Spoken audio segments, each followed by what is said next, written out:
রানী বিলকিস। তার সম্পর্কে কিছু অবিশ্বাস্য তথ্য আছে যা আপনার জানা উচিত। রানী বিলকিস কে ছিলেন? তিনি কি আসলে একজন মানুষ ছিলেন নাকি জিন জাতির মধ্যে কেউ ছিলেন? আর সুলাইমান নবী কেন তাকে পরীক্ষা করেছেন? আসুন তাহলে আমরা রানী বিলকিস এবং হযরত সুলাইমান আলাইহিস সালামের পুরো ঘটনাটি মনোযোগ দিয়ে শুনি। একদিন নবী সুলাইমান আলাইহিস সালাম তার রাজপ্রাসাদের উঁচু বারান্দা থেকে নিচের দিকে তাকিয়ে দেখছিলেন এক বিশাল সেনাবাহিনী, যেখানে মানুষ, জিন, পশু পাখি সবাই তার আদেশে চলে। তার রাজত্ব ছিল এমন যা পৃথিবীর কোনো রাজা কল্পনাও করতে পারে না। বাতাস তার ইশারায় নড়ে, পাখিরা তার ভাষা বোঝে, আর জিনেরা তার নির্দেশে কাজ করে। এই বিশাল বাহিনীর মাঝে হুদহুদ পাখিটি অনুপস্থিত। তার কণ্ঠে ছিল ন্যায় বিচারের দীপ্তি। তিনি বললেন, যদি সে যথার্থ কারণ না দেখায়, আমি তাকে কঠিন শাস্তি দেব। কিছুক্ষণ পর হুদহুদ ফিরে এলো। তার চোখে ছিল উত্তেজনা, কণ্ঠে ছিল এমন কিছু জানেন না।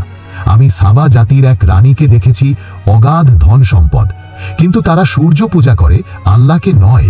সে ও তার জাতি সূর্যের সামনে সিজদা করে। সুলাইমান আলা থমকে গেলেন। তার হৃদয়ে ঈমানের আগুন জ্বলে উঠল। তিনি বললেন, আমি তাকে একটি চিঠি পাঠাচ্ছি। লিখো, আল্লাহর নামে, দয়াময় ও করুণাময়ের নামে আমার কাছে আত্মসমর্পণ করে এসো, অহংকার করো না। হুদহুদ সেই চিঠি নিয়ে উড়ে গেল রানী বিলকিসের রাজ্যে। পাহাড়, নদী, মরুভূমি পেরিয়ে সে পৌঁছাল সাবা নগরীতে। বিলকিস ছিলেন সেই রাজ্যের রানী, শক্তিশালী, কিন্তু ঈমানের আলো থেকে দূরে।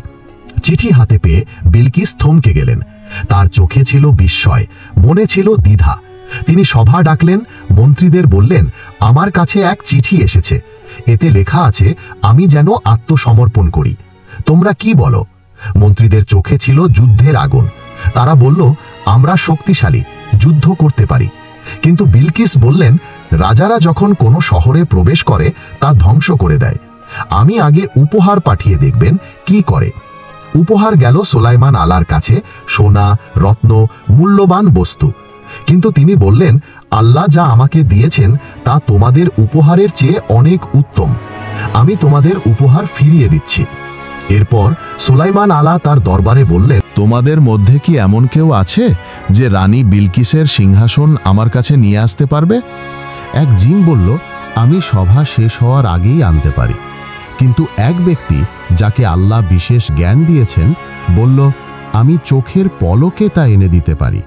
এবং সত্যি সিংহাসন হাজির হয়ে গেল। সুলাইমান আলা বিস্ময়ে তাকিয়ে বললেন, এ আমার প্রভুর অনুগ্রহ। তিনি আমাকে পরীক্ষা করছেন, আমি কৃতজ্ঞ কি অকৃতজ্ঞ। রানী বিলকিস সুলাইমান আলার দরবারে। তিনি দেখলেন তার সিংহাসন বদলে গেছে। তাকে জিজ্ঞেস করা হলো, এ কি তোমার সিংহাসন? তিনি বললেন, এ যেন ঠিক আমারই মতো। তার চোখে ছিল বিস্ময়, মনে ছিল দ্বিধা।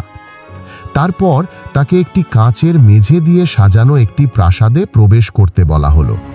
তিনি ভাবলেন এটা পানি। তিনি কাপড় তুলে ফেললেন।